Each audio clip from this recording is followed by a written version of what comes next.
Gundam style, everybody, and welcome to the Wow Cool Robot Double Zeta finale. I'm Max, I use he, him pronouns, and with me, as always, is Jake. I'm Jake, and I also use he, him pronouns. Happy Easter, Xbox. Jake, we're recording this on April 4th, 2021. We have, well, more specifically, you have literally just finished watching Double Zeta. Seconds ago, almost. Seconds ago. It is fresh in our minds. We finished the damn thing. I have 3 Gundam series under my belt for this podcast. These were the best episodes yet. I mean, I feel like that's kind of... Honestly. That's kind of clear to say, because... Well, you know, when you watch finales, it's like... It can be a bad finale, but, like... This is a good fucking finale. It was really good. I was surprised. And the interesting thing is... It actually has an ending. Like, when you think about 0079 and Zeta, they don't really have endings. It sort of just kind of ends at the end of that battle. Like, you know, 0079 ends with Amuro flying back to his friends, and Zeta ends literally with Fall and Camille's comatose body. But this one is like, you're gonna get the ZZ fin, and you're gonna fucking be happy about it. And let me tell you, I was happy about it. Oh, man, me too. There was a few things that I was kind of like, about, but like...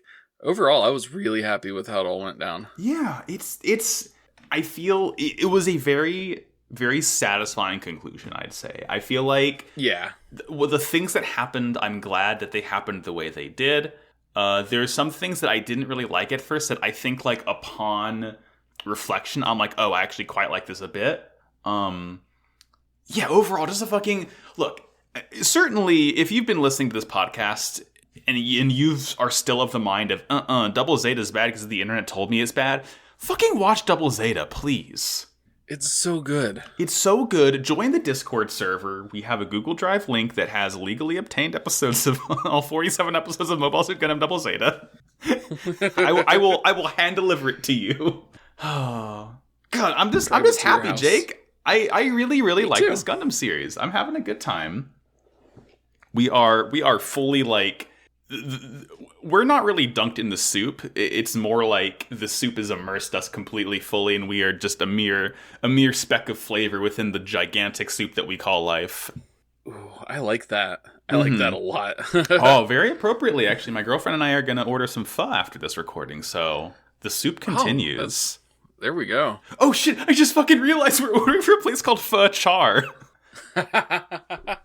Amazing. Very appropriate, because he doesn't even fucking show up in this entire series. Well, we see a fucking silhouette of him at one point, and then some character mentions his name. Alright, enough fucking teasing, Jake. Let's get into it. Alright. I'm ready. I'm fucking ready to go. And I'm going to hit you with the description, the episode summary for Mobile Suit Gundam Double Zeta, episode 45, The Battle of Axis. The final battle begins. Both Glemy and Mashmer rally their respective troops to prepare to fight, and at the same time, the crew of the Nail Argama is recovering what they can from La Vienrose.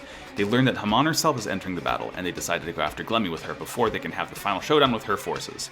Kara soon faces off with Rakan Dockeron, but runs off when Judo shows up to help her. Mashmer Cello and Pole 2 fight each other, but she retreats into Axis. He doesn't follow and is ambushed by Rakan. In the battle, he proves to be too overtuned and becomes one with the soup in a suicide attack. Afterwards, Glemy's unit fall back to Axis as Pole 2 once again returns to the battlefield with Glemy's new type core. Oh my god, Jake. Ooh-wee. Fucking... First of all, I could have guessed that, like, Mashmer was gonna die eventually, right? Yeah, I mean, I figured it had to happen. But fucking, like, again, I don't want to get too ahead of ourselves, but, like, I feel like he got the best death possible. It's so fucking sick, dude. Oh my god. Okay. Oh, I'm so excited. How's this one start out, Jake? So this one starts off with a shot of the Indra flying through space, and then you just see it's just got a rope hanging out from behind it, and like a shit ton of mobile suits just like hanging onto the rope, getting a tow. Like every fucking mobile suit we've seen in the series so far, pretty much. And another thing, like the fact that that's happening is silly enough. But, like, also, and this is realistic, I get it, but it just made it seem funnier to me. None of them are, like, in the same, like, position or pointing the same direction. They're all just kind of, like, all pointing in different directions and all goofy and silly around the line. It's like... It just made me so happy. It's so fucking funny, because you know, it's Mashmer's ship, And, like, I guess just he has to take so many fucking suits with him in order to do this battle that, like, they don't have room in the hangar. So it looks like, in my notes I wrote, like, they look like flies covering a carcass. Like, it's some sort of metaphor, but, like, it's almost comedic. Like, just the sheer amount of mobile suits, like, just fucking stamped onto this thing. And we cut inside the Endra 2. And Mashmer gives, like, a pretty cool speech. You know, he talks about how his goal is to retake access from Glemy. And then he starts chanting, for evil, hand him the wages of evil. For sin, hand him the wages of sin. And everyone's chanting, you know, for evil, the wages of evil. For sin, the wages of sin. And Ilya is like, fuck yes, this fucking rules. Mashmer is so normal right now. I love this. Yeah, she talks about the implant being perfect for this situation. Damn, we got that fucking Wario pill balance right. Nothing bad's gonna happen to him. We gave him the perfect dosage. Mm-hmm. And then for some reason, I don't even know why, my next note is just cut to normal Glemy. Very normal. So normal that in fact he's giving his troops kind of a little bit of a speech as well, and then he says that when he meets Haman, he'll cut her head off. Yeah, he's just normal things. Normal fucking things. Glemy is kind of off this shits right now. Like, he says a very weird line. He says, to look like an ally, you must match his complexion. And certainly, you know, that can be read in terms of, like, you can give it a reading of terms of race, like how this show, I feel, you know, anime doesn't do a good job depicting different races. Like, as far as I know, the only black person is Rakan, who is, like, one of the most evil people in the show, which, you know, fucking isn't good. And I don't know if that's kind of like the original translation or if it is, you know, some strange subtitling, but that specific line, you must match his complexion, is interesting to me. And I feel like Glemy is saying it in terms of, like, not in terms of, like, complexion literally, but in terms of, like, his status. As in, Glemy's whole thing is that he wasn't, like, a noble. Like, he kind of had to, like, work and fight his way up there. He had to pull himself up by his bootstraps.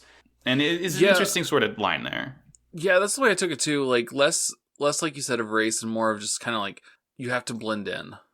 Yeah. Like, you need to look the same as the things, like, and not even like literally look the same, but like, you gotta blend in to, like, do what he's doing. You have to attune yourself to the fucking rancid vibes of Xeon. Surely the fucking Aryan guy talking about matching complexion to blend in with the enemy faction that is a incredibly blatant allegory for Nazi Germany. What did Yoshiyuki Tomino mean by this? But he sees Haman's, you know, 50% opacity transparent PNG over the hangar, and he's like, fuck that. And he, you know, sort of thinks of people calling his blood impure, and then he says the normal line of, I'm going to behead Haman next we meet. And then Pull 2's with him, normal Pull 2, and she says that there aren't any Federation forces entering Side 3 because, you know, their whole thing is they're just going to let this whole fucking battle happen and they're going to show up after the fact to mop up everything else because, as we know, fucking Earth Federation, also not really the good guys here. Yeah, definitely not. Yeah. And then he, like, as he's making, or he turns to, like, the people in the hangar. And he tells them that whoever brings him Haman's head will forever be known as a hero of space. Mm-hmm. And as he's walking away, Pull 2 comes up and tells him, like, oh, I really liked your speech. He's like, it wasn't for you. It wasn't for you. For these people who followed Haman until yesterday, I must be willing to offer the Earth itself. Yeah. Oh, shit. You know what? Okay. I'm going to say this here. So we were talking in the Discord earlier, as we are wont to do in our fun Discord, and as it turns out, because we talked about a couple times about, like, the weird relationship Glemy and Pull 2 have, and so this is the fucking finale. I might as well say it now when it's kind of relevant. Jake, did you know that Glemy and Pull are siblings? I'm sorry? Glemy, Toto, and LP Pull are siblings. Okay. Now I say this, I drop this fucking big old bomb on you, and then I will tell you afterwards. Take it with a grain of salt. Friend of the show, Cass, posting in the Gunpla channel of all things. I think we got, you know, caught up and was writing the wrong things. Anyway, they say there's some production lore about Pull that came up in an interview that got translated recently. The interview itself should be taken with a large grain of salt, as in it directly contradicts other sources about the origin of Pull's name, for instance. But I'm bringing it up because this is just something way more horrifying. And then they post a link from this ZionicsRepublic.net article. The relationship between LP Pull and Pull 2 was not made clear on screen, but fans are still curious about it. So we will tell you about the secret of the origins of LP Pull, Pull 2, and Glemy for good measure.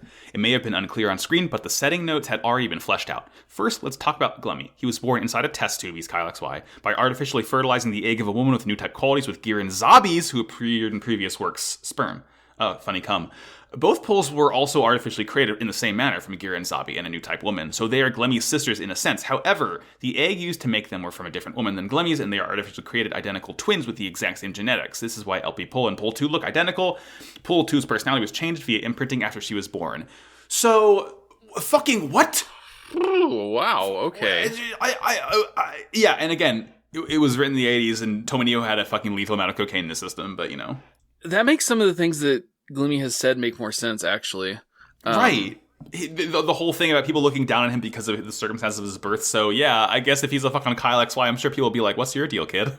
Well, and even, like, in my notes, I wrote down that, like, we never really learned what he meant by, like, building Neo Zeon the right way with pure Zabi blood or whatever.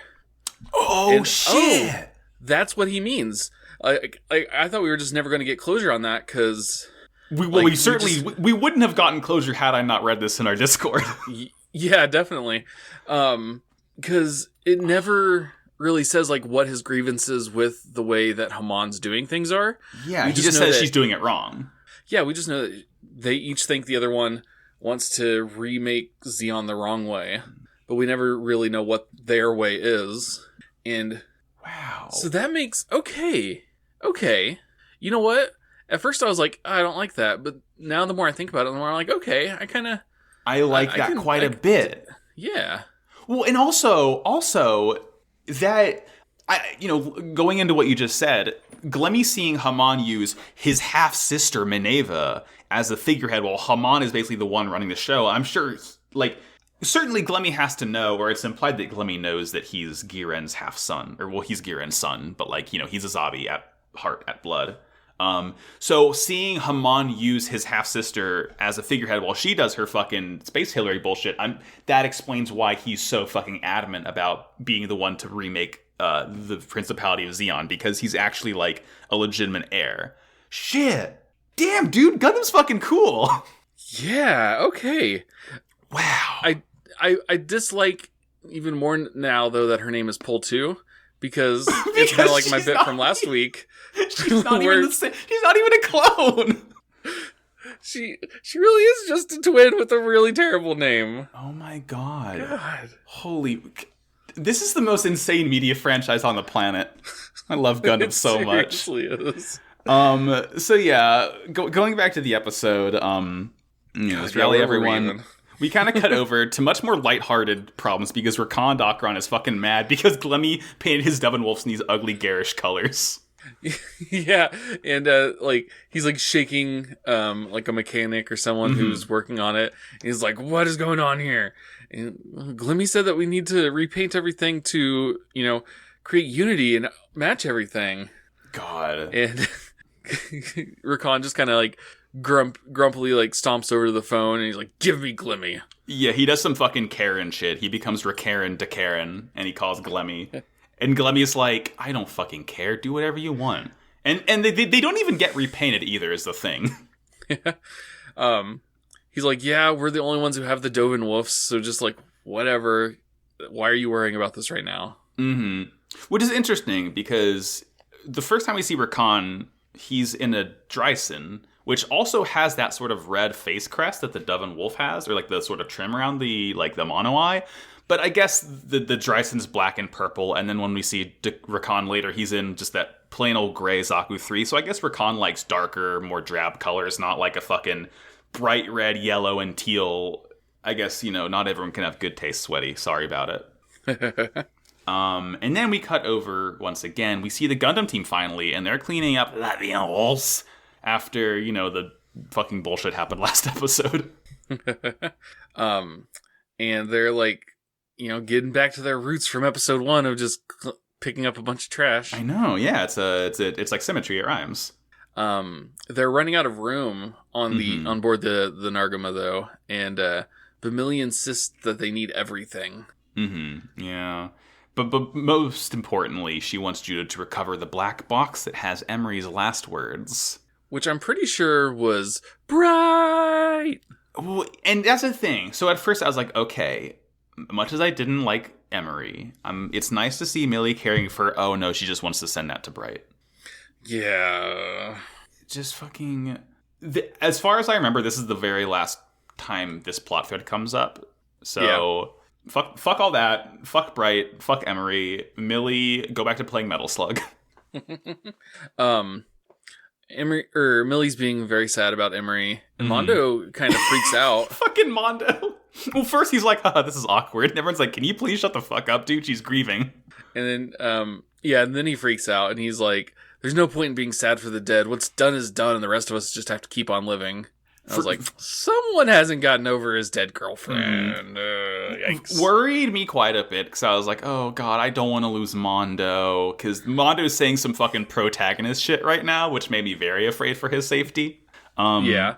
But, you know, he goes off, and, like, Judo kind of tells everyone, he's not over the fact that his girlfriend, or the girl he liked, he looks at the scribble on his hand, a rock landed near her head? Anyway. A rock landed half a block away from her, and she scraped her knee and died. She died from Padme disease. She got too sad. And, you know, even Asinach sees Mondo sad and brooding as he, like, silently goes in the cockpit, and he's like, I get it. And so Beecha is then going over the plan. He says that Glimy's forces will ignore us and go after Haman's. And then once they start going after Haman, we'll sweep in from the other side and take them out, so they have to kind of fight like a battle on two fronts. Yeah. This is one of my favorite things about this whole battle, is that, like, the entire time the show makes it so clear that, like, yeah, they're kind of inadvertently teaming up with Haman in order to do this, and, like, Haman knows and welcomes it, which is just a very cool, you know, it's not like, oh, it's morally gray. It's like, no, it's a very utilitarian view of, like, let's put down the fucking insane blonde kid so us more sensible new types can do our bullshit. I guess Glemy's not even a new type. I mean, like, he's part new type, but he doesn't do anything new type, does he? No, he doesn't. Because especially in the Queen Mansa, he like makes Pull 2 do it. Yeah, no, Glemy's just a fucking... reacts. Yeah. He reacts to new type stuff, but he doesn't really do anything himself, I don't believe. It's like Leia, you know, he's Force sensitive, but he doesn't use the Force. I'm not talking about the only bad scene in Episode 7. Episode 8, whatever the fuck. It's a good movie. Anyway, but yeah, they sort of see Haman's ship coming, and Judo's like, they're like, we don't even know if Haman's on the Sadalon. And Judo, you know, gets a notification that says Haman Karn is now online. He says, yes, she is. And then he, like, sorts of heads off.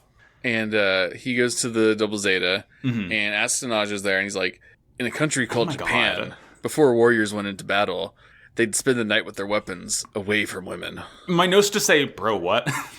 Yeah. Like, it doesn't really... I guess because Asinach has just been, like, you know, nonstop building new shit. Also, it's a small note, before Judo heads off, you know, Rue says, this is the final showdown. And Elle says, so one of them's going to die? It's very, very, you know, just a cute little, just funny Elle moments. But yeah, I guess Asinach is, like, saying, you know, be one with your machine, because he sort of shows Judo that Double Zeta... it got a little bit of new armor on it. Yeah, and honestly, kind of part of the way that I took Asinach saying that was like, hey, maybe you should be working on your ship. I don't want to right now. Yeah, can I please have a fucking break? I have not had a break since we picked fucking Camille up from the colony. But this is critically, this is not the final upgrade of the Double Zeta. This is not, because this is the enhanced Double Zeta. Next episode, we get even more of this, but, like, this is the Double Zeta with a little bit new bits and bobs on it. It's not, like, the biggest upgrade yet, but, you know. It's got some new armor that can deflect several seconds worth of beam fire. And then it'll blow up. It's like, I think he says specifically 3 seconds of beam fire, then it'll start to burn up. So that's kind of cool. It's like, the only other time we've seen, like, anti-beam shit, aside from Minovsky particles and whatnot, is the Hyakushiki's minion face paint. That's cool. Yeah. I like it. And then we cut over to everyone's favorite horn dog, Karasun. And she is approaching the Axis, and she orders them to launch out a bunch of dummy asteroids, and her forces are going to launch behind the asteroids, kind of hide behind them. And as they're doing that, a fleet launches from the Axis with Rakan and Pol 2 in the mix to fight them. Yeah, and Rakan speeds off ahead because he's so impatient, and Pol 2 is like, ah ha ha ha ha, he's definitely going to die. And then from his ship, Mashmer sees the battle begin, and he declares that he will be the one to take Glemy's head. Mm-hmm. And Ilias says, this is normal, I love it. Fucking hell yeah. Go you, James, Team Rocket. The implant is still working perfectly. Mm-hmm. He's so normal. And then, yeah, he gets... And yeah, Mashmer's in his Zaku 3 again, we love it. He tells us guys Glemy's evil, he heads off, and Ilia's like, this man will open the path for Haman's victory. And Mashmer is like fucking... Mashmer is leaking so much soup right now. Literally glowing. He's literally like glowing gold. It is... I think they might have done something unspeakable to my boy. Like, he gets into his suit and his suit starts glowing a bit. It's just so good. I want to say that his Zaku must have a Psychom... No, wouldn't have a Psychom. You might have a Psycho Frame. The point is, like, it seems like his suit is decently reactive to what he can do with his new type nonsense. AMX-011S Zaku 3 Custom is a mobile suit. Hold on. This is important. Getting the lore. Various optimal parts to enhance his performance, Vulcans, verniers, stabilizers. Nope. Nothing. It's just, Cool animation. So that's even better. It's even more impressive that Mashmer just like that fucking jacked up on the Wario pill that he can like make his whole ass suit glow. We love it. Hell yeah. So cut to the battle, and it's a cool battle. We love it. Kara's blasting the Game Hulk. All them beams going everywhere. Rakan is dodging. And we get to see the Dove and Wolf shoot their hands out like the Zeong. And each one like grabs onto one of the twins. Uh-huh. And he's like trying to hold them in place while where like the holes where his arms were. Yeah. He has like guns that are it's really fucking shoots cool. at them. And critically, the twins both say "Nani" at the exact same time when they both get grabbed. But they're still able to dodge even with him trying to hold them in place. Yeah. And we cut over, we see Pol, she's still fucking up in the Queen Mansa, but then she feels an incredible pressure, and she like knows it's from Mashmer, which is really cool. And she says this fucking Dio Brando-esque line, "How casually you approach me, have you no fear in your heart?" Oh, you're approaching He said, no. He said, "No, I don't have fear in my heart, I have MDMA!" And and Pol launches the Queen Mansa's funnels, and like, he's using his fucking saber to like blast these funnels away. It rules. He's really good at dodging them. Mm-hmm. Like, Pol 2 is having trouble with him, which is amazing. And he gets close to Pol 2 and like even scores a direct hit on her. Mm-hmm. It's just like, he's a boy boss. And I think we do get a short little scene of Haman. She's on the Sodalon, and she like knows the battle is evenly matched right now. And we cut over to Judo and the gang. And Judo tells Bicha that they need to help Haman's side, otherwise they're going to get hit from the rear. Mm-hmm. So Bicha orders everyone to battle stations. Mm-hmm. And then Elle's kind of hanging back, and Bicha goes up and asks her what's wrong. She's like, "Do you think that I'm mean?" Mm-hmm. And then like he reassures her and says some really sweet stuff. I liked this. Yeah, I was kind of surprised by it. Yes. Okay. So like, we'll certainly talk about this more next episode because we've already got some mailbag questions about this. But to give the show credit, we know that Bicha likes Elle. Like, that's been hinted at, and Bicha said as much like a lot, like several times earlier in the show. So I really did like this scene. And again, you know, I'm not into like shipping characters or anything like that. But when it does happen, I'm like, oh, okay, this is cute, because the whole thing is, Bicha's like, I've always tried to be nice to you. And this kind of like, this kind of perks Elle up. And then she's like, okay, well, if I make it back alive, I want you to say that to me again. And it's just like, okay, this is, they're teens. Bro, we are teens. And the Nargama launches some dummy asteroids to camouflage the Gundam team launching. Yes. And Judo's sitting in the cockpit of the Double Zeta. Yeah. and he's like, I wonder if I'll survive and go back to Shangri-La. And Ron Howard's voice says, Judo will survive and go back to Shangri-La. Lena DMs him and is like, yes, you will. Fuck yeah, cool. And then, yeah, everyone's sorties. Weirdly enough, no one, says...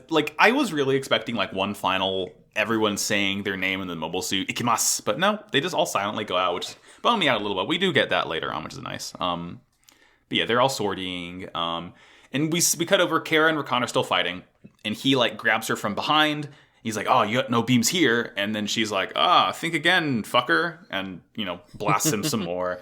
And then Judo shows up to protect her, and he's like, "Kara, are you all right?" And she's really, really confused because she's like, "I can hear Judo's voice," but like she doesn't realize that he's right there. So whatever the fuck they did to Kara, like she's still kind of unable to fucking perceive Judo right now. Like she feels him nearby, but like it starts to kind of make her crack, and she has to like fly off.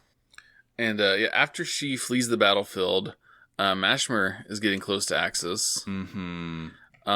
He's like, perhaps I should feign retreat, so that way they send out more forces. And as he's about to do that, the Dovin Wolves gang up on him. Yeah, like four of them are left, and they all fire off their arms and grab him, and like it's like he's getting drawn and quartered. Like they each grab an arm and a leg, and they like yank him, so he's like doing like jumping jack poses. But he fights them off for a while. He doesn't make it easy for him. I know, they fire on him, and he just like uses his fucking new type pressure to like shoot the shots away. Like his soup is so dense right now. And oh, my boy. They all start shocking him, mm-hmm. And fire on him while he can't move. But his new type rage, like he basically forms a bubble around him, and the beams just bounce off. He goes up to one of the Dovin Wolves. He like pulls it in towards him, and he like fucking crushes its head in his hands. It is like one of the most gruesome. Like it doesn't even destroy the mobile suit, because I'm pretty sure the Dovin Wolf's cockpits are still on the chest. But like he wrenches its head off, and at this point, like his eyes are fucking glowing, and there is just a fucking dangerous amount of his soup. Thank you, Train. There's just an insane amount of soup pouring out of him right now, and he just fucking yells for the glory of Haman and like kamikazes himself in a way where he just becomes one with the soup. I think a very earned death for Mashmer. Like he died doing the very first thing we knew about him, is that he was like a fucking simp. Live as a simp, die as a simp, I guess. He even got a channel named after him. He even got, fucking Simp Sector. We love it. I should take those screenshots again and post them in there.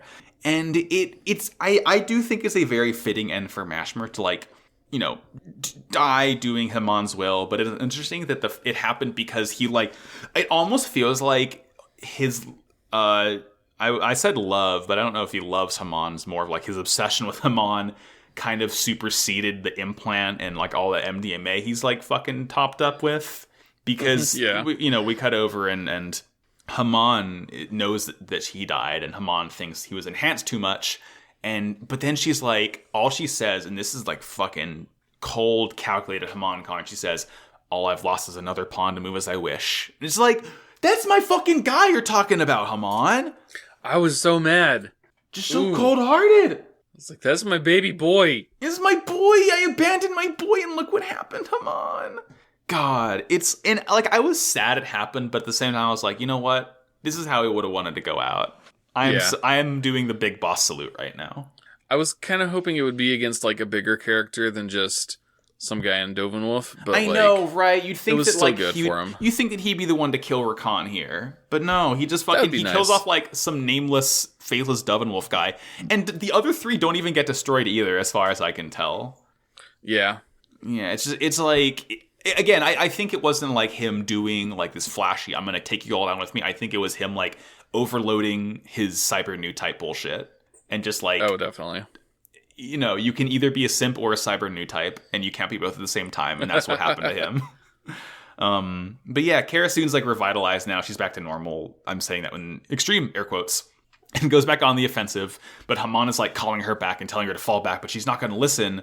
And then we pan over to Axis. And there's even more dudes coming out. Oh my god. It's like an army of Q-Blaze. And these are the cool sort of like gray mass production Q-Blaze. They're pretty cool. Hell yeah. Hell yeah. And the episode cuts right there. Kind of a weird place to cut, but we're watching them back to back, so whatever. Yeah, back to back. And fucking getting right into it, Jake. Hit me with that next one. All right, episode 46. Vibration. As the Battle of Axis rages on, Pole 2 leads the charge with the new type core. Judo is able to convince Kara to fall back to safety, and he orders the Gundam team to retreat. Meanwhile, Bright meets up with Lena and Sayla on the moon to discuss the battle, as well as Char's absence. Glemy orders the Musa to be detached from Axis and rammed into Core 3, and Judo once again flies to rejoin the fight, this time in the full armored Double Zeta. In the ensuing battle, Judo kills Rakan and decides to fly into Axis after Musa is successfully diverted, and Glemy orders the entire asteroid to be rammed into Core 3. Pole 2 is constantly being held back by LP Pole, so she flies back to Glemy. Inside Axis, Glemy forces Pole 2 back into the cockpit of the Queen Mansa to fight the Gundams, but Judo is able to use his new type abilities to bring Pole to his side long enough for Rue to fire at Glemy, finally killing him. As Axis collides with Core 3, Judo escapes with Pole 2, Rue, and L as Haman prepares for the final showdown. Let's fucking go. Woo! Oh my god! I feel like this episode, more shit happens in the final episode, and I really like that. It's kind of like, what it feels like to me is the video game where, like, you know, you have several final boss battles, and the final boss is like a kind of easy cinematic fight, but like the real final battle is like with, like, you know, the penultimate dude that's like the actual test of your skill, and it's like once you get past that part, it's like, all right, you've earned it, you know? Yeah. Yakuza 7, I'm looking at you. Xenoblade, I'm looking at you. A lot of things like that. But yeah, and this is that penultimate fight where it's like the final test of your skill, because this is when shit like just fucking goes ham. And yeah, continuing from the previous episode, Kara and the twins finally fall back because the new type core are finally here. Pole rallies them, and they're all poles, by the way. So we got fucking Pole 3, Pole 4. I don't know, probably about 20 of them fuckers. There's a lot of them. Wait, what? They're poles. We get a shot of one of the Q-Blaze, and like there's another pole inside it. I must have missed that. Oh my god. Right? Hold on. I'm just gonna make sure. New type core. Not Chimera core. Hold on. Mass production Q-Blay. I'm pretty sure it's another pole. AMX-004G Q-Blay mass production type. Operator. Yeah, operator Pole 2 clones, plural. Whoa. So, yeah, the new type core is, you know, Pole 3, Pole 4, Pole 5, Pole 69, Pole 420. Don't get that high, but like, yeah, no, like the whole thing is like the new type cores are like all of the other poles, I think, which is like, because if you think about it, right, they're all test tubes, so it's going to make sense that they're all going to be off the same blueprint, sort of. Yeah, that makes sense. All of fucking Giran's half daughters fucked up. Oh my god. But Pole 2 and Kara have a big old funnel battle. I like that the game all casts funnels. It's pretty cool. But you know, Kara can't do shit about the Queen Mansa right now. Yeah. It's kind of cool though, because like she's destroying some of Pole 2's funnels, and Pole 2 is destroying some of hers. Yeah, like she's not getting her ass completely kicked. She's holding her own, but like she still can't like actually fight back well enough. Yeah. Mm-hmm.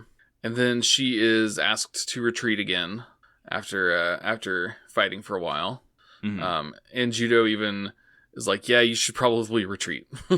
Yeah, maybe don't do it here. And then Judo also retreats as well. Yeah. And then we cut over, and I didn't know where we were at first. We're on the moon, I'm pretty sure. And we're with Bright. Bright's walking around. Hey, Jake, what the fuck happens next? So he opens a door and just walks into a room where he meets a couple of people. It's freaking Lena and Sayla. It's Lena and fucking Sayla Moss.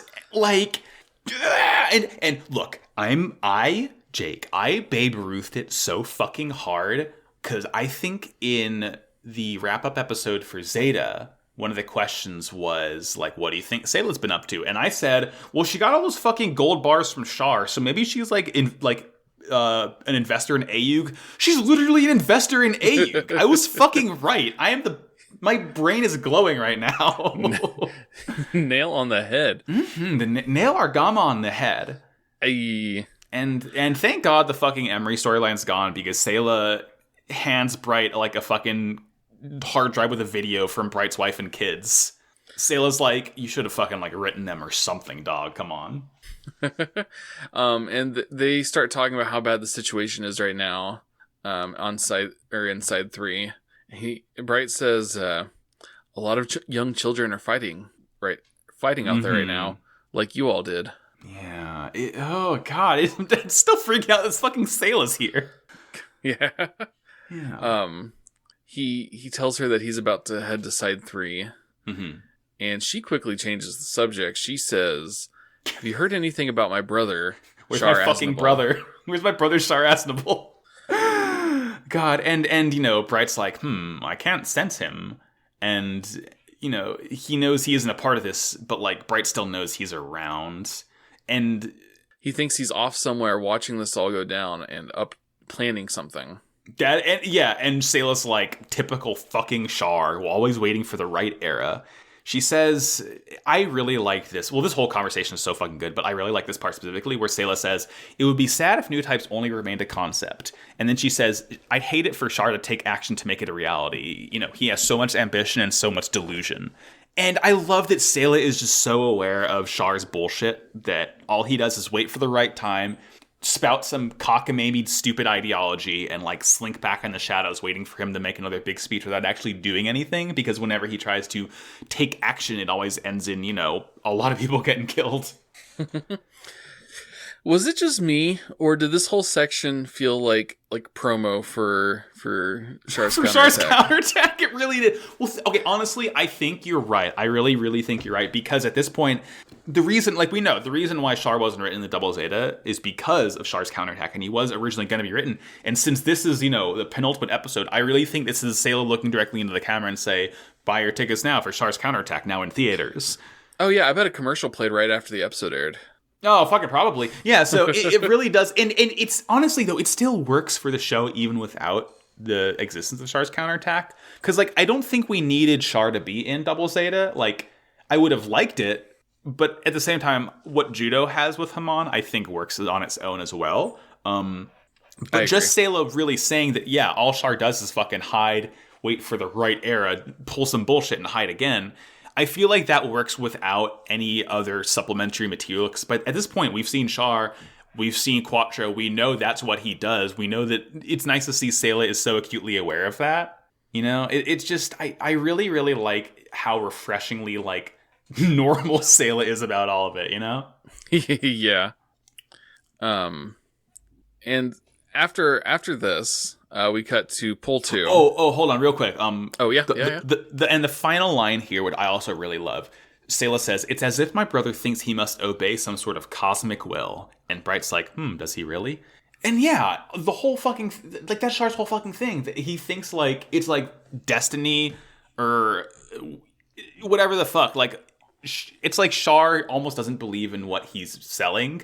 And it's just like, he thinks that has to be the right thing because it's like fate or whatever the fuck. This whole scene really exists for Sayla to like dunk on Char and be like, yeah, my brother's a fucking dumbass. Yeah, pretty much. I just, you know, I really, really liked it. And then we cut to the battle. Pull 2 feels someone in her head. Mm-hmm.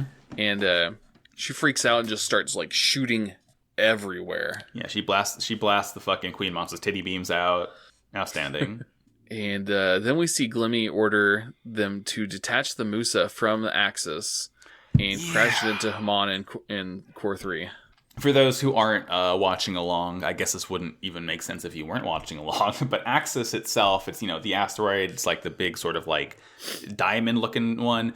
The Musa is the little ball that's attached to it that looks like it's just kind of like roped in there and has scaffolding up to it. But Glemy's like, let's throw the ball at it. This is basically a big cannon, right? Anything's a fucking projectile if you throw it hard enough. Exactly. And that's what Glemy wants to do, and he wants to crash it into Haman's forces. And then Gundam Team sees this, and Judo fucking runs off because he has to be the one to stop this. And Beach's like, where the fuck is Ayuk right now? Because, you know they ain't showing up until afterwards. Yeah. And then we see the final cool robot of the series. Oh, what's it? Wait. Oh no, it's the full armor Double Zeta.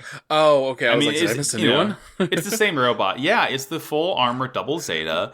This is the Double Zeta, but it has full armor. It's a Double Zeta with a big fucking blue chunky chest now, pretty much. And missile pods. A lot of fucking missile pods on this bad boy. And Judo even like notes that, oh, it's a lot heavier now. What did you put on here? A lot of fucking firepower, homie. Honestly, I don't even know if I'm gonna bother fucking finding. Actually, maybe, I don't know. When I'm editing this, will try and remember to find like an art of full armor double Zeta to use as this in the next episodes. But yeah, regardless, it's the full armor double Zeta. It's fine. It's just double Zeta more. I feel like I already am okay with the double Zeta's big, clunky bulkiness. That like adding more onto it, I'm just like, okay, like it looks almost the same because it already was so over the top, you know? It was already really bulky. And you would know because you just finished your model of it. I sure did. Ooh, boy. That thing looked so fucking sick. Gunpla update. Gunpla update. Yeah, I finished my fucking Zeong. I love it. It is so insane. I started building Master Gundam, which is also very fucking cool. I like these old Master Grade kits that uses the screws, especially for like the mobile fighters because they have to be so posable with their cool martial arts poses. I love his cool fucking like sharp claws too. It's fun. Ooh, that's awesome. I have a high grade. I'm blanking on the name now, but Chibity's the Maxter. The Maxter. Yeah, I've got a high grade Maxter Gundam waiting to be built. That's me. It's probably gonna be my next kit. I'm Maxter. Hey. Gunpla update over. So pull fire on titty beams, all the missile pods. The Mosa continues this rampage to Haman, and she's not very happy about this one bit. That is a symbol of Axis or whatever the fuck. Kara and Pull 2 face off once again. Judo shows up, but then Kara senses another presence.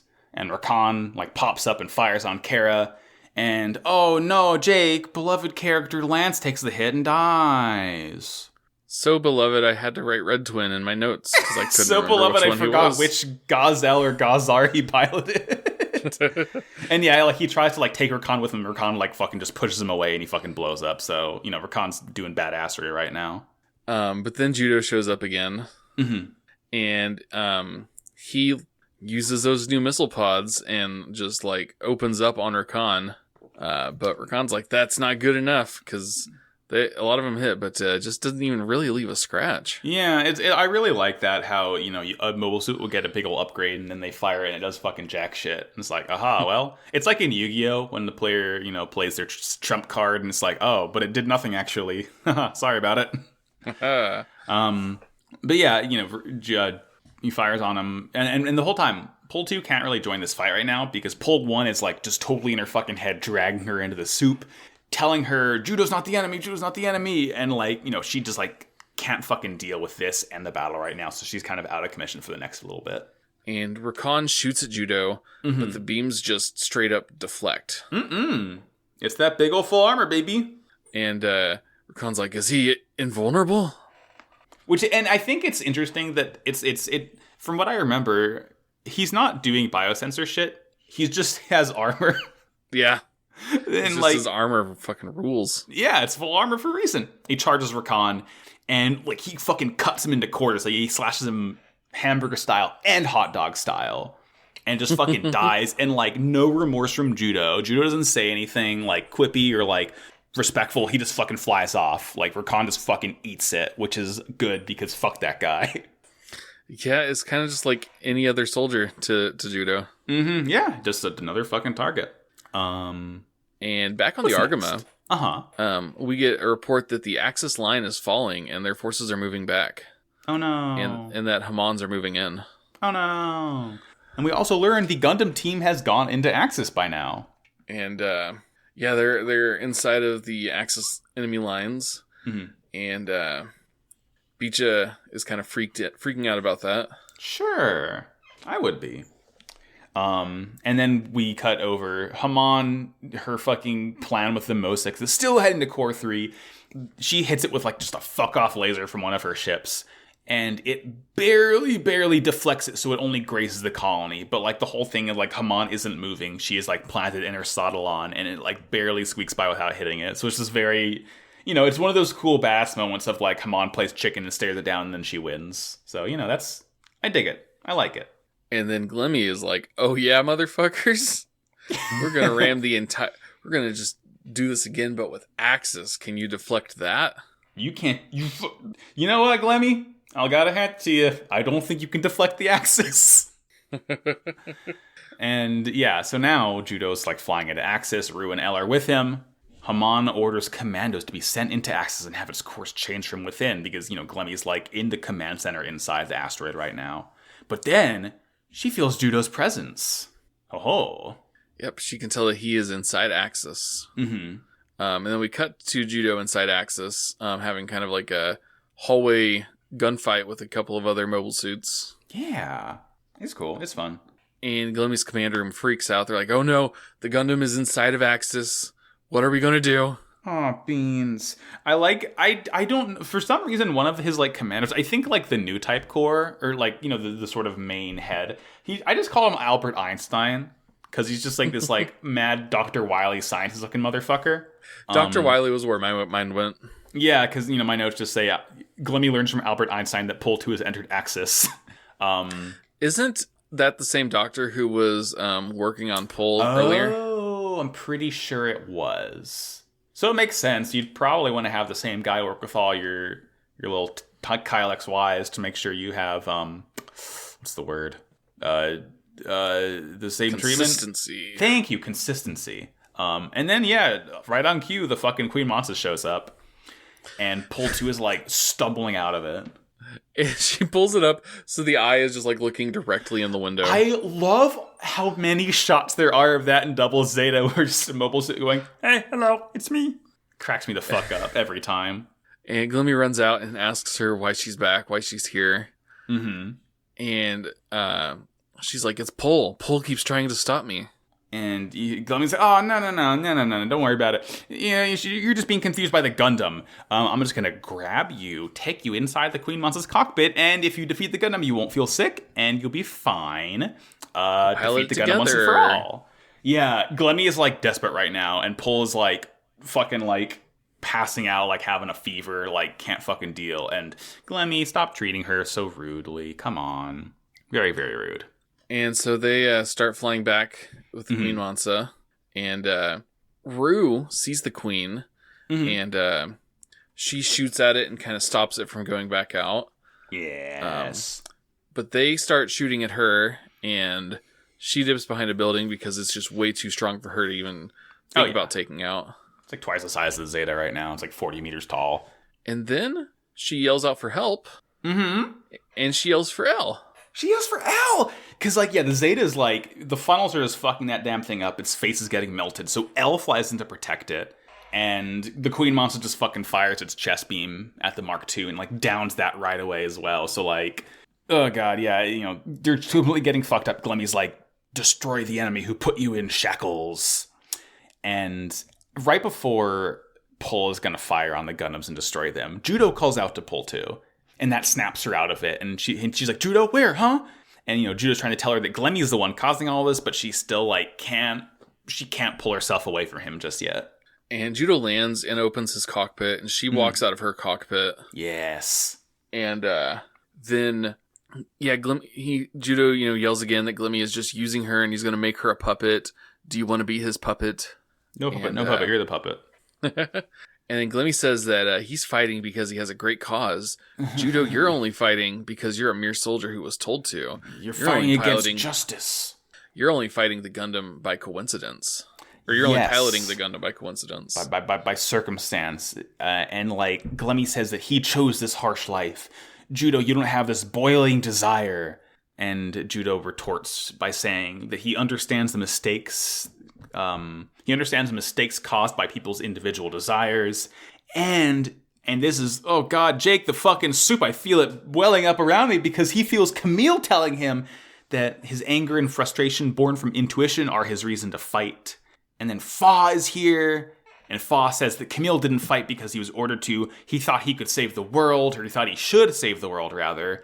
And then fucking Lena's here now, and Lena tells him that his feelings are honest. And he remembers Pole and Rasara, and he remembers Emery from some fucking reason. And part of this cracked me up because after those first 3, like, inspiring messages, like, backing him up, he gets the flash of Pole, and she just says, I'm LP Pole. I love that shit. He's just like, hello, I'm also here. Remember me? Your little sister. He gets oh, you could do it. Oh, you're fighting for what's right. And then just, I'm LP. Hello. It's just very, very silly. Hello, it's me. It's me. You know, he's like, he's fighting carry-ons, everyone will, and you're just an insane egotist, Glemy. And so we've had some like cool ass speeches in Gundam's history, right? I can't remember any from 0079, but I'm sure there were. But now, you know, think back to Zeta, there was Char's speech where he reveals himself fully, and there was the whole fucking Life's a Circus where all the clown speech inside the theater in Grips in Zeta at the end of it. And Judo uses his fucking new type energy to like project himself floating in space before the Earth to everyone around him. Like, everyone on the Argama and Haman, fucking everyone can, like, see this happening. This is so fucking sick. He tells Glemy, all this blood came from humanity's birth. You know, the blood of the Zabi family is just a tiny part of this. Like, if you want to make a war of this, fucking keep it in Axis, dude. Don't take down the Earth with you. Right now, humanity needs a fresh start. People like you who are obsessed with little things, if you're not stopped, then the Earth's sphere will never see a future. God, fucking get his ass, Judo! Like, Earth is polluted, colonies are all shitty, fucked up, and like Bright and Lena feel this, and Judo says he won't let humanity be crushed by Glemy's self-satisfaction. And like Haman feels it also, and so does the bridge of the Argama. Mm-hmm. Like we see just kind of flashes of everybody hearing it. I love that this is what Judo became, right? Judo was just like this random run-of-the-mill junk trader, and now he's like this fucking rallying cry for all of humanity fighting against like these insane egotists who would like end up destroying the Earth by their selfish desires, which is just like such a good fucking trajectory for him. Like, it doesn't feel like, I mean, you know, he was certainly forced and coerced into the situation, but it feels like he's fully taken it on, and it's like, you know, he knows it's the right thing to do. He wants to do this. It just like, it's so honest for his character, you know? It feels like this is what Judo, like, Judo fully believes this. Like, I love that Judo's become this, like, total, like, moral compass right now. It's very, very good to me.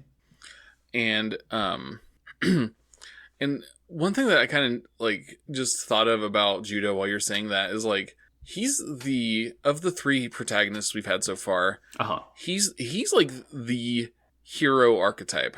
Yes. The other two weren't really stereotypical heroes. Like, they were the heroes of their story, but they're not, like, you know, like... Yeah, they weren't, like, the bombastic protagonist. Yeah. But Judo definitely is, and they really use that well.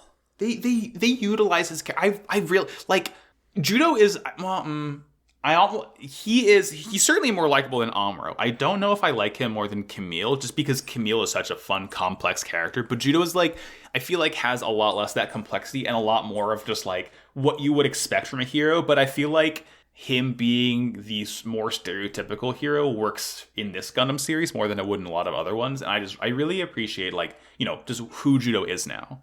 It's, God, Double Z is so good, Jake. God, it's fantastic. It's so fucking good. And, you know, upon hearing this, Pull 2 hears Pull calling to her once again. Glemy has to, you know, all my notes are like, pull. Glemy pulls her back into the cockpit. And then Pull 2 is going apeshit, and she's, like, emitting this insane soup light right now. And not only does he pull her back into the cockpit, he yanks her by her hair and, like, drags her into it. He's desperate right now. Like, he's like, oh, shit, oh, fuck, I can't have this fucker winning. And Pull tells Judo to save Pull 2. Rather, LP Pull shows up to Judo and tells him to save Pull 2, because I feel like I've been calling Pull 2 just Pull lately. And Judo starts glowing as well now. And, you know, the Queen Monster's firing lasers on the Double Zeta. And, like, Judo's still tanking it. He's doing fine. Pull True, like, jumps to try and leave the cockpit, and Judo pulls her out. And then we get the most sickest fucking Call of Duty-ass kill cam ever.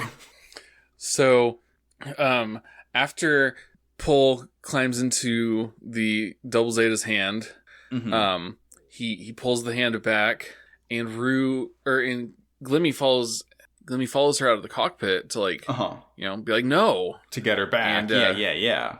And then Rue, from back wherever she is, she has her laser rifle up, like, looking down the scope, and as soon as Pull is away from that, pew, she snipes that motherfucker. She says, I'll never forget that you loved me. And dude just fucking kills him. It's so sick. Like, Glemy knows it was, he's like, you, Rue Luca, you're the one who kills me.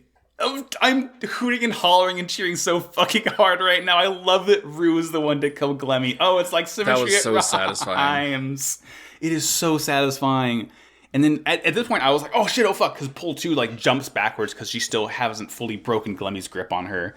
And then she gets like kind of knocked back into the air by the explosion, and Judo grabs her once again. And Haman knows Glemy's died. And then she's like, all right, Judo, my boy, come back alive so we can end this together. And she orders a full retreat. Mm-hmm. And then we cut back to the Nargama, and Beecha is like, oh, I gotta launch and I gotta go help them. Mm-hmm. But Torres is like, the shockwave from the Axis ramming into the Core 3 will be so bad that you will not be able to help them at all. You will fucking die, my guy. Like, they don't know how bad it's gonna be, but like, we just have to fucking hope. And they have to believe the Gundam team will make it out alive, and Axis finally collides with Core 3 and just fucking tears into it.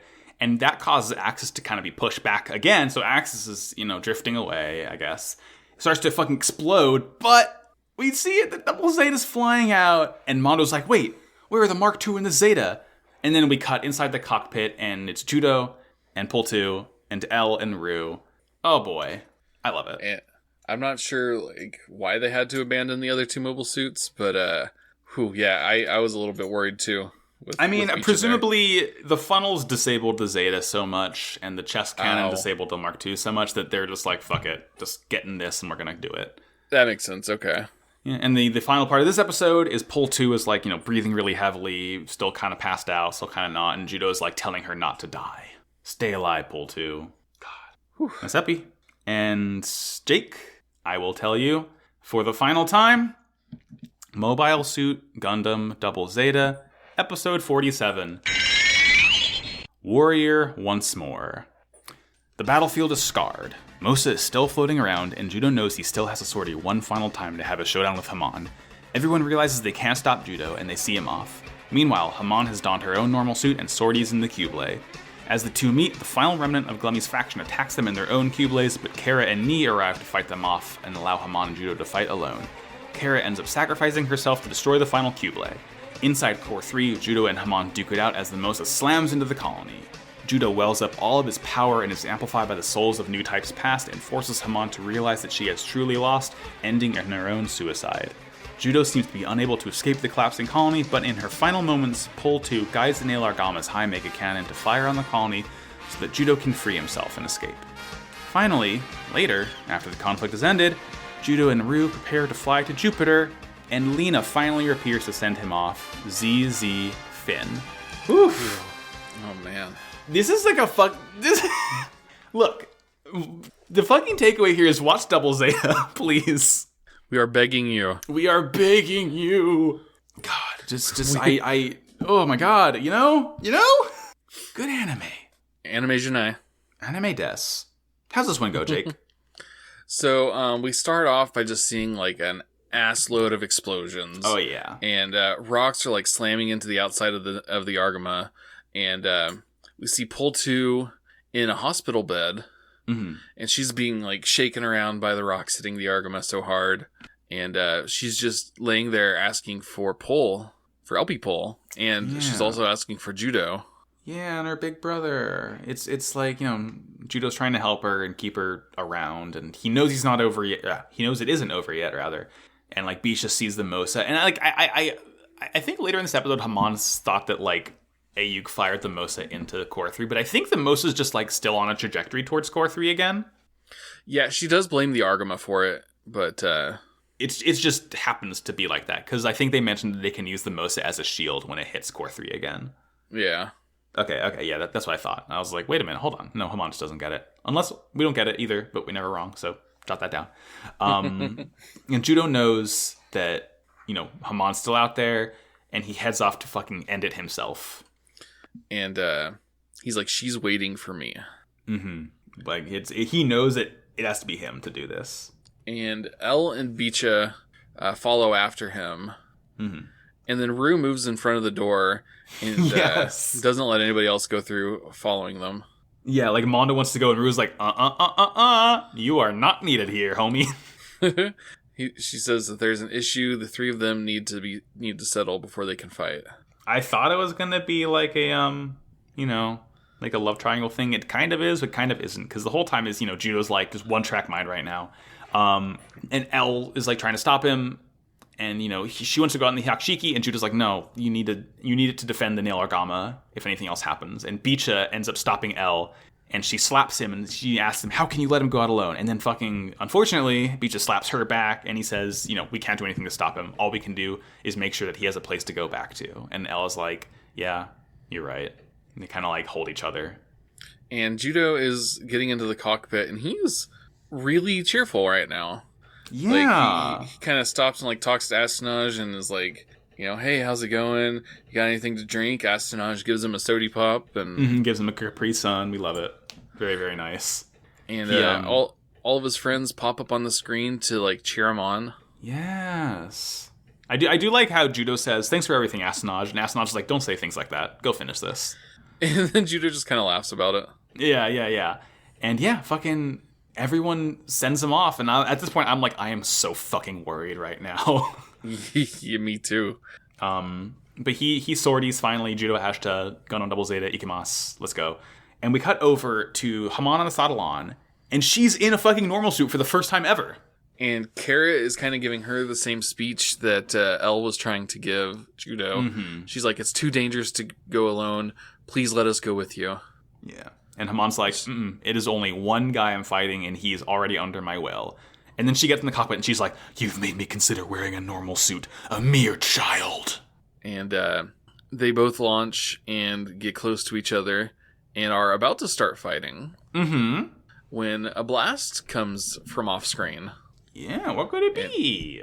And they get just absolutely surrounded by a bunch of black Cublays. So this is what the interesting thing is, because we definitely see the mass production Cublays were gray, but these are the LP Pol black and purple colors. So I'm like, what the fuck? But at first they do an elaborate mating ritual because they all surround them in a ring and shake their fucking asses at them, basically.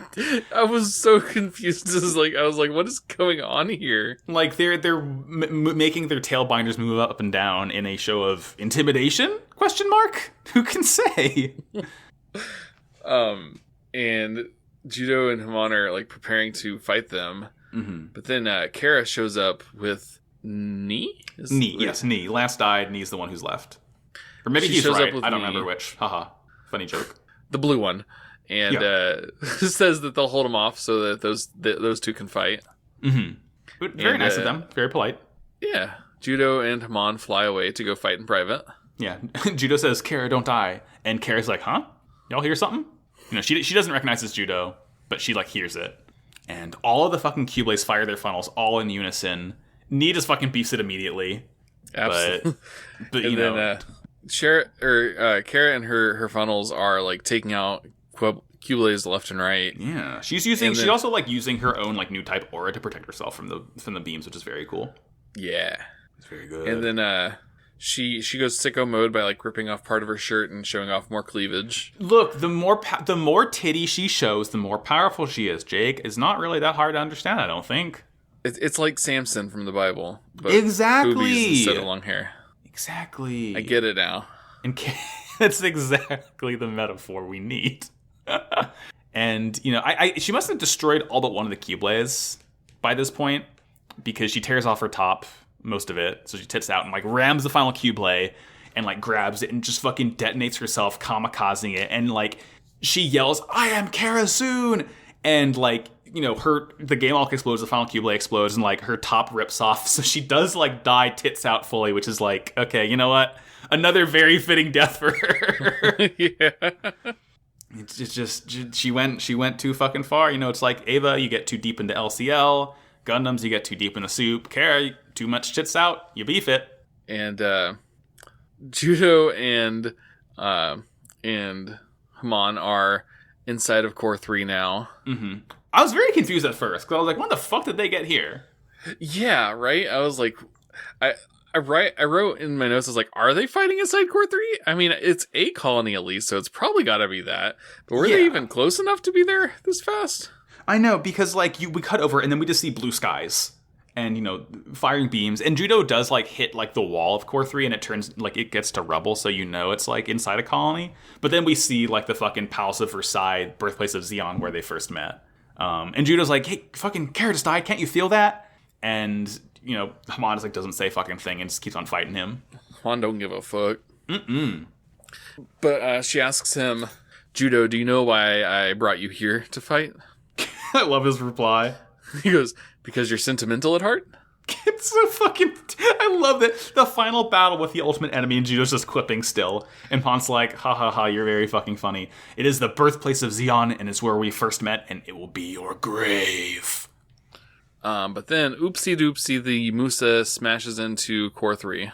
Big impact, and fucking him and Haman are knocked away. They slam into rubble, and, like, the debris even breaks the windows on the bridge of the Nail Argama. Everyone's freaking out there.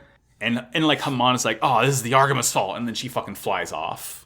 And Zeon ships are just, like, getting destroyed by the shockwave. Oh, yeah. And but Judo chases after Haman. And they like, clash with their swords. Kyubey's dual-wielding beam sabers, which I love to see. And she does a cool maneuver where, like, she gets behind him and grabs him. Yes. And then she shoots her funnels out in front of him. And she's gonna basically do the special beam cannon episode. It's literally what my notes say too, Jake. She's Goku, and her funnels are Piccolo, and Judo's Raditz, but not really, because Judo, like, detaches the top half of Double Zeta, like the belly button and the torso and the arms and the head, and, like, he's, like, still, like, floating around with just the top half, which is very funny. And, you know, then he, like, splits up again, and he flies at her in the core, but she just, like, fucking smacks him aside. And, like, it's about to go smashing into a wall, so he hops out of the cockpit. Yeah. And again, this is, like, very much a callback to the final battle of 0079, because Haman also gets out of her cockpit and gets a vernier and, like, flies at him. So they're just, like, not on foot, but, you know, they're in their normal suits fighting right now. And he flies into the wreckage, and she's chasing after him with a pistol. But he's too good at maneuvering, and she can't get a shot in on him. Yeah. He fucking grabs a lead pipe from the debris, which is the most Judo-ass weapon I've ever can imagine. And then he, like, flies towards her and tackles her. And everything turns red. This is fucking rancid soup. This is not good. Your broth is fucking overdone. You put rotted meat in it. It is, like, you put the wrong kinds of bones in there. I don't know if there's a wrong kind of bone, but, like, it's, like, color negative, but it's only red and black. And, you know, Haman's, like, trying to drag him into the soup. And she's like, you know, come with me, Judo. And Judo's like, you can fucking go yourself. Your very existence irritates me, Haman. Yeah, like, fucking get her ass. And then she ends up, like, she's like, okay, she knows she can't really reason with Judo like that, so she retreats into Kublai and charges Judo. And, you know, Judo's still trying to get into his core, but can't really do that right now because it's, you know, jammed and fucked up. It won't start. And then we get a fucking slideshow of where are they now? Your favorite Gundam characters. Who do you remember who's in the soup? So, basically every major death shows up and is like, nuh-uh, nope, get out of here, go away. We get fucking LP Pol, we get Lala Soon, we get Four Murasame, we get Katsu Kobayashi, Sarah Zabiarov, Camille Bidon. Where's Emma, by the way? Like, she's also in the soup. Come on. Fucking, where's Lila? Where's Rosamia? I guess Lila didn't really go in the soup, but... It was weird that Camille was there. It makes sense that, I mean, I think because the whole thing is, you know, he's still alive, but he is, like, the most attuned new type at this point, and, like, Judo's met Camille, so their vibes have sort of smudged together. So I think it's still Camille lending Judo power, even though he's alive to kind of, I guess, as a demonstration of Camille's attunement to the soup, you know? Okay, I can see that. That's what I got. And then Hamada's like, was that fucking Camille Bidon? and Judo understands everyone's powers in the Gundam, and, like, the fucking biosensors go in ape right now. And, like, new type energy shoots from his core fighter and grabs the other two parts of the Double Zeta and, like, brings them back together, and he docks. Oh my god, it is insane. Fucking, he understands everyone's power. He says people's feelings. Or no, wait, I genuinely don't know if this is a Judo or a Haman line, but I just have a quote here. People's feelings, people's wills becoming power. Is that being a new type? And, I think that was Judo's line. Okay, yeah. And Judo like fucking DMs her, and he knows like you must see all their wills now. And Haman starts saying this bullshit about people should live their lives alone. And you know, Haman's flying at Judo, and he like charges his head cannon and fires it at her. He's like, stop thinking with only your head. Rid yourself of the blood that gave birth to this hatred. Like, I think in this scene, we talked on the show in Zeta the notion of like an old type, I guess. And I feel like in this scene is kind of the culmination of maybe yet another variant of new types, I guess. Because, you know, you can have the power of a new type, but not be a capital N new type. I think, like, you know, that's most effectively demonstrated by Char, who we know he is a new type, but he just like can't fucking deal with the power. Like he's not able to effectively utilize it essentially. And we've seen people like Paptimus who are absurdly powerful, but like they don't really get the whole human empathy aspect of it. Like Paptimus just kind of uses it to control people. And I feel like in this moment, we sort of see Haman Karn as yet another type of new type in that she's almost there. She understands that new type is human connection, but I think she doesn't fully get how you have to manifest that human connection, if that makes sense. I feel like she doesn't like, because, you know, the most shocking thing to her is seeing all these like souls of the new types coming together to help Judo. And I feel like this is her finally realizing like new type is not just a connection that you can force upon someone, but rather like being able to call upon other people, like I guess through choice, through empathy in a more positive way. Yeah, something like that. Yeah, I can see that. Like she doesn't, you know, she still thinks that she needs to be by herself. She doesn't, like you said, she doesn't get the, like, she didn't really get the human connection part, because in her speech she says that like you need to rely on yourself, you need to be alone, and that just ain't gonna work. That's okay. Yeah, thank you. That helped me get there. Because that's the thing. Haman's whole thing is being alone. I feel like her biggest failing is being a new type and not relying on others. And the interesting thing is, her whole arc in Double Zeta is trying to get Judo to join with her. And I don't know if it's more from an empathy aspect in that she wants someone to be with her, or if it's that she just wants power on her side. I almost want to think it's the former, that she does understand that she needs to have that empathy and human connection, but just isn't able to get there.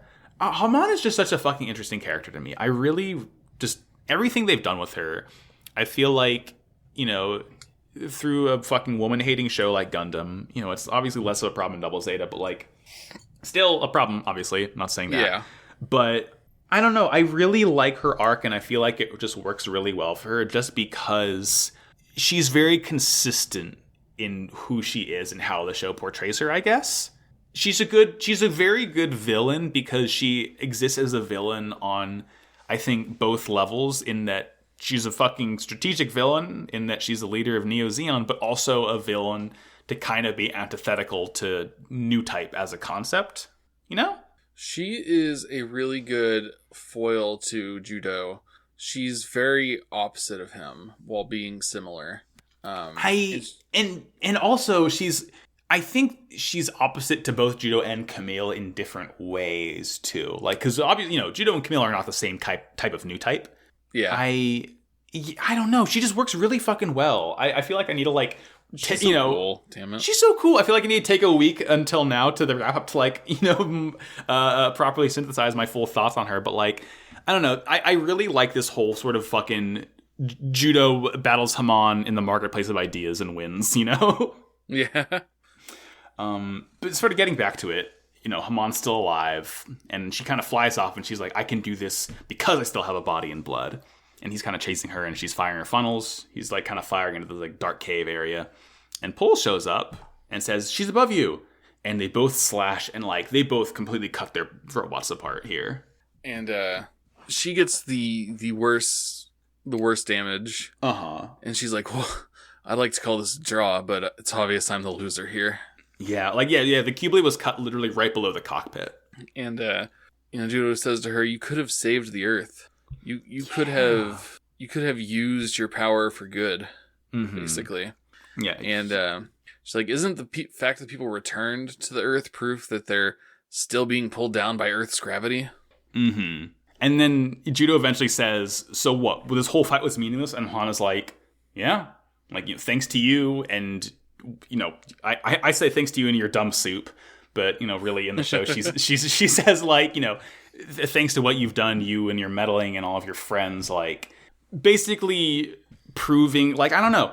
I think what this whole ends up being is, like, because the last thing we get here is Haman says she's glad that she came back and then flies off and just, like, soups herself up and fucking kills herself. Like, the fact that Haman realized she lost and didn't go out in the blaze of glory and decided, like, she knew she lost and she was going to kill herself right then and there is, like, it's powerful in a way. I don't know exactly in what way it's powerful, but, like, I'm just very taken aback and, like, impressed, I guess, that the show is willing to show Haman realizing that she lost and just, like, ends it on her own terms, I guess. Yeah, she just, she's like, "I couldn't exterminate those fools who still cling to the Earth. I've lost. I have nothing left." And so she just blows herself up. It's basically, I think one of the things it kind of boils down to is Haman saying, "Okay, I can't win, so you better hope your ideology works out. Goodbye. Change the world, my final message." And just, kaboom.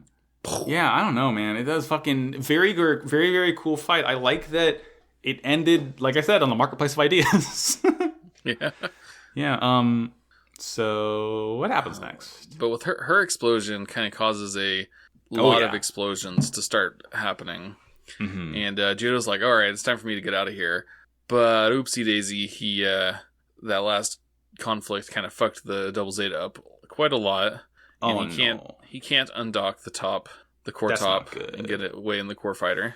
Yeah, it's fucking real bad. And, like, at this point, we cut over to the Nail Argama, and Pole's getting out of bed, and, like, the whole crew feel like the tension has dissipated. But she gets to the bridge, and she has to, like, she tells the crew where to shoot in order to save Judo, basically. And Beach doesn't want to trust her at first, but Elle's like, fucking, oh my god, dude. We need to trust her right now. This is Pole we're talking about. Exactly, yes, I like that. It's kind of not, but, like, yeah, I get it. It kind of not, it kind of is. You could possibly say at this point. And then he finally orders the beam to be fired, and Pole, we don't really see anything. He fires it on low, and, like, Pole is happy, and she's like, "Big brother," and dies. Like, her final fucking moments were saving her big brother, which is just like, oh, I love Pole so much. Yeah, she's great. I almost don't want to call her Pole 2. She's just still Pole, Like, she ends up, because she's Pole 1, but with her, she's fucking Pole 1, she's Wario Pole 1, Wapole. But in this moment, she has become Pole. She has become LP Pole and saves Judo, because Judo fucking flies away, and then they see him, and he's, like, in, like, the fucking ruined top half of Double Zeta, and he's waving from the top of the core. It's very reminiscent of Amuro, like, jumping out of the core fighter at the end of 0079. And, like, this, he's flying out, he's waving to everyone, and then he sees a fleet incoming, and it's the Federation fucking finally, and Judo's like, "Goddamn adults, they show up now!" Judo is, like, fucking furious. Oh my god, and I am too also. I was too. I was like, "You motherfuckers. Of course you're going to show up right at the very end once everything's done. You just come and clean up." Fucking freaks. And then, like, immediately we cut over to the fucking Sadalon, and we find out Maneva Zabi's not actually Maneva Zabi. She's been a body double this whole time. Fucking, since the Grips conflict has not been Maneva. But she's still freaking out because, Haman still saved her life, which I think kind of goes to show that Haman was not actually after using Maneva as the rallying cry to reform Zeon, but rather the symbol of Maneva and the symbol of the Zabi family to reunite people so she could be the one who rules it. But fucking, she's still dedicated to her own cause that she would risk her life for a body double. And Bright's like, Maneva must have been gone from, like, since the Grips conflict, what the fuck? And it makes me just wonder where Maneva actually is. I know, like, what the because she's around, right? She has to be around somewhere. She's gotta be somewhere. But Judo, like, fucking grabs Medchar, who's also here, for, like, being a piece of shit on Earth, being a coward, not doing anything, and, like, Rue tries to stop him. But, like, Judo cannot be fucking stopped right now. And he says, but what about all the people who died? And Bright... Bright says, if you don't like it, you can take it out on me, and you can punch me. And so this... we get a couple seconds of Judo just, like, clenching his fist, and he starts to cry. And he very much does straight up fucking deck Bright in the fucking head.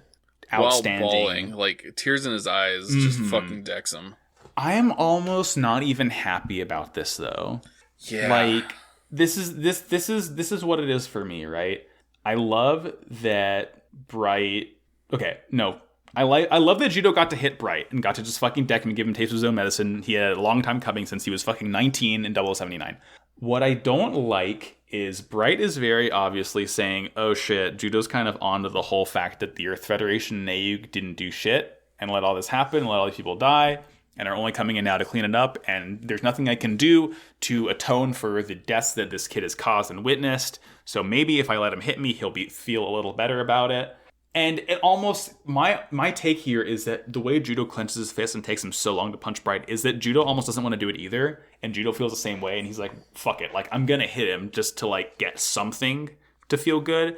But, like, it doesn't, like, it feels earned, but it doesn't feel necessary. It feels very much like a consolation prize, which is just, like, it's powerful, you know? I like that it happened because it doesn't feel good. It doesn't feel as cathartic as I thought it would, you know?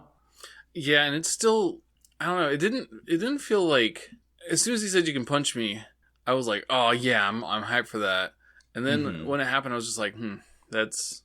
Yeah, maybe I did need to punch him after all. Yeah. Yeah. But he certainly does, and that's his ideology or whatever the fuck. And then we just smash cut to the epilogue. And Jake, my man, we gotta fucking talk about these outfits. Everybody is all dressed up. This is probably like a couple weeks or months later or something like that. It doesn't really say, but I would imagine probably. Yeah, like a decent amount of time. Like I would say a month or so. It would be my guess. We find out that Judo and Rue are going to Jupiter. They're going to Jupiter to get more stupider. But in this scene, we see, Shinta and Coom for some reason are looking exactly the same. But they're holding Hara, so they got points for that. Mondo has slicked back his hair. He has this sort of like weird half overall jacket combo going on. Whatever. Beecha also has his hair like slicked or combed back. It kind of looks like he straightened it. Yeah, he straightened his hair and it's like back now. And he has this weird like red shirt, black jacket combo. Elle looks like fucking Princess Peach right now. Elle has her hair like fully down and 80s poofed out. And then, just like kind of looks like what Beecha did earlier. And then Rue, I don't really remember Rue's at all. Rue's wearing a very like 80s sort of like shoulder pad jacket looking thing. Oh yeah, and her dress her hair is pretty much the same as normal. I think her hair is longer. I think her hair is like longer and straightened as usual. And Judo's just wearing like the same kind of clothes, but they're yellow now. And then we cut over. We see fucking Sayla and Lena watching them. And, like everyone says they're going to miss Judo. And Lena's like, well, I'm not going to see him for at least 3 years, but I can't show myself to him now because he's only going to get second thoughts. And Sayla's like, you are underestimating your brother right now. Yeah, she's like, are you sure? Like, maybe you want to do something, Lena. He did risk his entire ass life for you. And so Lena goes downstairs and we see the crowd kind of like part as Judo looks up and like locks eyes with her. And he's like, I knew it! And he runs up and he just wraps her up in a big ol' hug. It's so good. It's so emotional. And like, it got me. It got me in my feels, I'd say. Oh yeah, absolutely. I'm not crying. You're crying. Yeah, I'm not crying. You're crying. And it's playing a music track. I haven't found the track yet, but like it's a real ass song. It like has lyrics and everything. Oh, nice. It's very good. I don't know if it's the ending song for Double Zeta because like the versions we have just do not have the ending and opening for some reason. Right. I don't know why. Double Zeta is hard to find. You know, whoever edited the ones that we have was like, we're speedrunning this shit. They're gonna want to binge fuck it. That. You don't need it.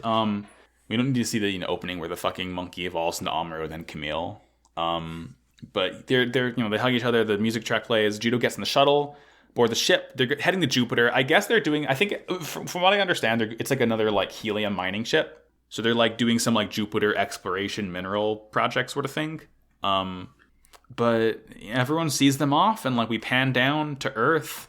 And this fucking got me, because we see Fa and Camille running on the beach, and like Camille swings Fa around, and like I'm like, oh my god, Camille's running and happy, and Camille, my boy.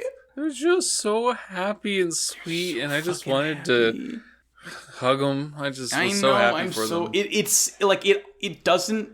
I don't know if it necessarily feels earned in all the ways, especially since it cuts right from Judo like being like, hey Bright, why'd you let everyone die?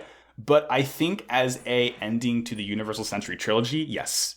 I am glad that we get a happy fucking ending, like completely. Oh, me too. And then the final thing we see is as the ship to Jupiter heads into space, Judo and Rue are like watching, and Judo kind of puts his arm around her, so I guess they fucking end up together. I'm pretty sure... What? No, Rue's not that much older than... I think Rue's just 20. Rue's 18, Judo's 15. So still not great. Yeah, not the worst thing an anime has done. I forgot that Judo's just 15. What the fuck? No, he's 14. Great. Rue. Rue. Hey, Rue. Anyway, fucking whatever. They end up together. One can only hope this epilogue is 4 years later, but I know it isn't. So whatever. Yeah. But first of all, it's weird, right? Because the ship is like heading into what looks like a nebula, and we see Jupiter in it, and I think, that's not how space is. No, not at all. But it's sure pretty. It's pretty, and that's what matters. And then we get the words ZZ Fin. And we've done it, Jake! Woo! We've fucking done it. Holy shit, what a good fucking anime. Absolutely delightful stuff. This was absolutely like the best anime watching experience I've ever had. That's the problem.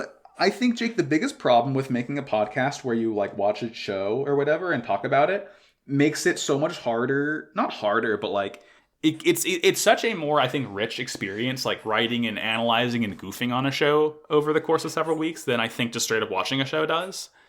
Yeah, at least for me, Like I just watched a show the other day that like 12 episodes long. I watched them all in 2 days, and it's not going to stick with me like Double Zeta is going to. Yeah, there's just something so special about being able to talk about just like a nice portion of something every single week. It's just, God, what a fucking good show. What a good show. What a good robot. You could have guessed it. No fucking segment this week. I just want to fucking stew in these good old soup feelings right now. Ooh, yeah. Because next week's going to be Oops All segments, because we will be discussing, we'll be discussing the series as a whole. We will be, most importantly, ranking our cool robots. I have the tier list ready. It is made. Everything is ordered properly. We already have a couple of very good mailbag questions. If you're listening to this episode, the mailbag's already been closed because we've already recorded our final episode. Unless you listened to the episode like early morning Sunday and got your question in right near the end. Regardless, thank you to all who sent in questions. Can't wait for that. That will be very fucking fun next week. I'm excited. And the week after will be Char's counterattack. Wow, I'm that will be also very excited for that. That will be the true culmination of the Universal Century. So absolutely. I'm looking forward, the Universal Century trilogy, because, there's Victory and Unicorn and all sorts of other shit, and like all the 1 Year War and Grips conflict stories that we haven't done, 83, 0080, all that. The point is, you see good, ICUP, I'm just saying shit. Jake, let's close it out. Where can we find you on the internet? You can find me on the twitters.com at Mr. Jakey Poo. You can also find me on a podcast, Most Foul, where my wife and I are reading through the Artemis Fowl books. And then you can also find me on Hearts Against Balance, where I am playing Seahawk from She-Ra in a Kingdom Hearts-inspired actual play game. And it's a good time. You should come check it out. And Max, where can we find you? I am on Twitter at MaxyBajillion. You can listen to my other podcasts, including Pot of Greed, the world's #1 and only Yu-Gi-Oh! Podcast, sponsored by Kaiba Corp. That's on Twitter at Pot of Greedcast. Still we're like, I think, around 2/3 of the way through season 1 of GX. Maybe we're only halfway. I really can't tell, but it's fucking good. And my other show is Slappers Only, a video game music show on a podcast. That is at slappersonlypod.com or slappersonlypod on Twitter. When this episode comes out, we will have recorded our episode on Kingdom Hearts 1. Oh, I'm excited. Not necessarily looking forward to that because the very first Kingdom Hearts game, it's a game. It's the first game in a series, so that means questionable things most of the time. This episode's gonna make me so sad, isn't it? I'll find things to appreciate about it, but the music itself there's some good ones, and there's some ones that are the Halloween Town theme. Yeah, the Disney themes, like most Kingdom Hearts games, the Disney stuff is, you don't go there for the Disney. Yeah. You go there for fucking whatever the fuck, what's his face writes? Nomura, thank you. I was like, not Amano. He does artwork. Anyway, tune in that. This show is hosted on Noisebase at XYZ, a podcast network. Tune in to that. You can listen to a bunch of other shows. There's 0 to 0, who are talking about the Snyder Cut right now. Nana Roy's Nightmare and Nara, talking about creepy pastas. County Girls Make Do about the OC. A lot of tremendous stuff. Check it out there. This show also is on Twitter at WowCoolPodcast. In the links in the episode descriptions and on Twitter, you can find a Discord link. You can come hang out with us. We have a lot of fun talking about things that we learn from shows that we don't learn from watching them, but people post because they're translations of interviews where crazy shit happens. Love that. God. And I think there's only one thing to talk about from now, Jake. Max, what is your robot of the week? My robot of the week. Jake, I'm glad you asked. I've been playing Monster Hunter Rise. And one of the monsters is this thing called Almudron, which is this big-ass fucking mud weasel. I don't like fighting it. I don't think it's a well-designed monster, personally. Visually, it's very cool, but the fight itself fucking sucks. But for whatever reason, the armor you make from it is, like, fucking robot-themed. It's like this very cool, like, dark gunmetal gray with, like, yellow and orange highlights. And even your dog and cat, the armor, like, it changes their body type to look like these, like, weird, like, sort of, like, bug robot-looking things. All the weapons are mechanical. Like, the charged blade is this cool, like, fucking pizza cutter. It is, and there actually is a literal pizza cutter weapon in Monster Hunter, which is very fun. But regardless, the Almudron weapons and armor are very, very cool robot things. And much as I fucking don't like Almudron, I'm gonna have to farm it in high rank because it has skills that are very useful for a weapon I use. But that is the Hunter's Burden. I just looked that armor up. Have you looked it up? Sick. It is really cool. Almudron itself, good design, but it's you wouldn't get that is the fucking cool robot shit from just looking at it. But then you see the armor and weapons, you're like, oh, that's very cool, actually. Yeah, it rules. Love Almudron, love Monster Hunter. Well, we've done it. We have finished Double Zeta, Jake. So, as we always say, in the words of new types everywhere, war is bad. Wow, cool robot. Outstanding. We'll see y'all in a week. Thank you. Good night. And Peach. Toodles.